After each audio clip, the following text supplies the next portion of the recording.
اعوذ باللہ من الشیطان الرجیم بسم اللہ الرحمن الرحیم والصلاۃ والسلام علی رسول اللہ صلی اللہ علیہ وآلہ وسلم وعلی آلہ و اصحابہ اجمعین برحمتک یا ارحم الراحمین۔ دوسری قسم زکوٰۃ غلہ کی ہے، زکوٰۃ سے متعلق ہے۔ چنانچہ جس کسی کے پاس 800 من گندم، جو، کھجور یا منکا ہوں یا کوئی بھی ایسی چیز لوگوں کی غذا بن سکتی ہو جس پر وہ کفایت کر سکیں، اور جو غلہ غذا کا کام چاول اور باکلے وغیرہ، تو اس میں سے 10واں حصہ عشر دینا واجب ہے، اور اس پر جو غلہ غذا کا کام نہ دے سکے، مثلا روئی، سوت، قطع اور پھل وغیرہ یعنی تازہ پھل، اس پر عشر واجب نہیں ہے۔ اور مثلا اگر 400 من گندم اور 400 من جو ہوں تو بھی عشر واجب نہیں ہے، کیونکہ نصاب ایک ہی جنس پر مشتمل ہو تب ہی زکوٰۃ واجب ہوتی ہے۔ اسی طرح افضل کے لیے پانی اگر نہر فصل کے لیے پانی اگر نہر سے یا کاریز سے حاصل ہوتا ہے، نہ کیا گیا ہو تو بلکہ دولاب وغیرہ سے لیا گیا ہو، تو بھی عشر واجب نہیں ہے۔ اور اگر ہرگز مناسب نہیں کہ انگور یا تر خرما بطور زکوٰۃ دیا کریں، بلکہ منکا اور کھجوریں خشک خرما دینے چاہیے۔ ہاں، اگر انگوروں کا منکا بنانا ممکن نہ ہو تو انگور دینا بھی جائز ہے۔ اور یاد رہے کہ جب انگور پکنے لگے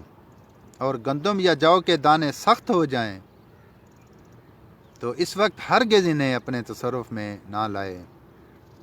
تا وقتے کے پہلے سے حساب لگا کر یہ اندازہ نہ کر لیا جائے کہ اس میں سے درویشوں کا حصہ اس قدر بنتا ہے، اور جب اس حصے کا صحیح اندازہ ہو جائے تو پھر اسے اپنے تصرف میں لانا جائز ہے، کیونکہ درویشوں کا حصہ معین ہو گیا، مقرر ہو گیا، تو وہ بہرحال واجب الاعلاد ہوگا۔ باقی تو اس کا اپنا حصہ ہے، اسے بے شک تصرف میں لایا جا سکتا ہے۔ تیسری قسم سونے چاندی کی زکوٰۃ ہے، اور 200 درہم چاندی میں سے 5 درہم سال کے آخر میں زکوٰۃ واجب ہے، اور خالص سونے کے 20 دینار ہوں تو 1 سال گزرنے پر آدھا دینار بطور زکوٰۃ دینا چاہیے، اور ہر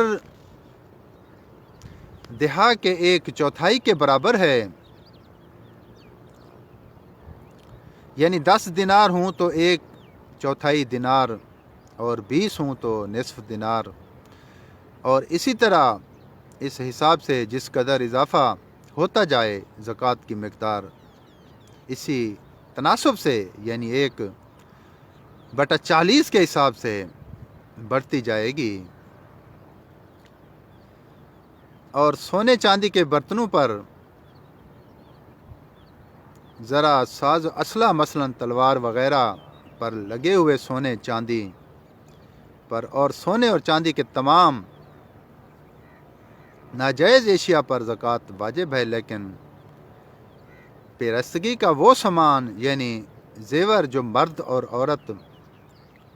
کو پاس رکھنا جائز ہو، زکوٰۃ سے ممتنع ہے۔ تاہم اگر سونے چاندی کی چیز مردوں کے پاس ایسی ہو جب چاہیں اتاری جا سکے تو اس پر زکوٰۃ واجب ہے۔ تاہم اگر چوتھی زکوٰۃ مال تجارت کی ہے، جب تجارت کی نیت سے 20 دینار کا مال خریدا جائے اور اسے 1 سال گزرنے پر 1 سال کے گزر جائے تو 20 دینار نقد کے برابر زکوٰۃ واجب ہو جاتی ہے، اور اگر اس پر یہ کچھ منافع کمایا ہو تو وہ بھی اس میں شامل کرنا ہوگا۔ بس چاہیے کہ سال پورا ہونے پر مال کی قیمت کا حساب لگائے، اور اگر وہ مال سونے چاندی کے عوض خریدا ہوا ہے تو اسی سونے یا چاندی کی مقدار کے مطابق زکوٰۃ ادا کرے، اور اگر اس طرح کا نقد سودا نہیں کیا تھا تو اس کی نقدی کے مطابق حساب لگائے جو شہر میں عموماً رائج ہو، اور اسی کے مطابق زکوٰۃ دے۔ اور اگر کسی کے پاس کچھ مال و متاع ہے اور تجارت کی نیت سے وہ اس کے عوض کچھ خرید لیتا ہے تو پہلے سال مجرد نیت کی بنا پر زکوٰۃ واجب نہیں ہوتی، لیکن اگر وہ نقدی ہے اور نقدی نصاب میں ہے تو بمجرد مالک ہونے کے پہلے ہی سال صاحب نصاب متصور ہوگا، اور سال کے دوران تجارت کا ارادہ ہی ترک کر دے تو زکوٰۃ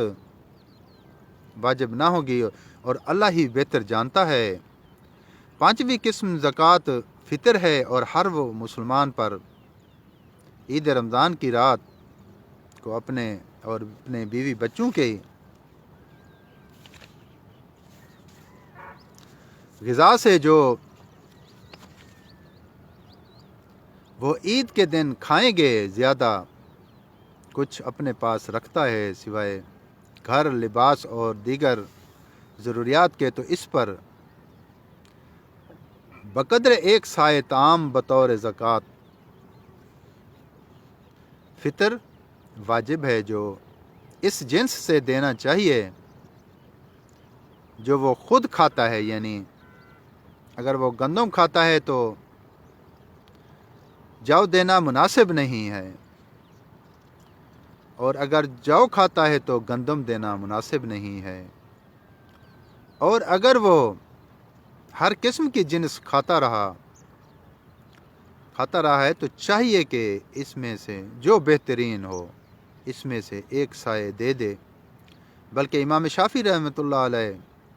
کے نزدیک تو گندم کے بدلے آٹا دینا بھی ٹھیک نہیں ہے، اور جس کا نفقہ اس کے ذمہ ہے اس کا صدقہ فطر بھی اسی کے ذمہ ہوتا ہے، جیسے کہ اس کے بیوی بچوں، ماں باپ اور غلام وغیرہ کا اس کے ذمہ ہوتا ہے، اور اگر 2 آدمیوں کا غلام مشترک ہو تو دونوں پر اس کا صدقہ فطر واجب ہے، اور کافر غلام کی زکوٰۃ واجب نہیں ہے۔ عورت بیوی اگر زکوٰۃ خود دینا چاہتے ہوں چاہے تو روا ہے، دے سکتی ہے، اگر شوہر بیوی کی اجازت کے بغیر دے ڈالے تو بھی روا ہے۔ بس احکام زکوٰۃ کے بیان اسی قدر کافی ہیں، کیونکہ اس قدر جاننا لازمی ہے، اور اگر اس کے علاوہ کوئی واقعہ پیش آ جائے یعنی ضرورت پڑ جائے تو چاہیے کہ علماء سے پوچھ لینا چاہیے۔ والصلاۃ والسلام علی رسول اللہ صلی اللہ علیہ وآلہ وسلم وعلی آلہ و اصحابہ اجمعین برحمتک یا ارحم الراحمین۔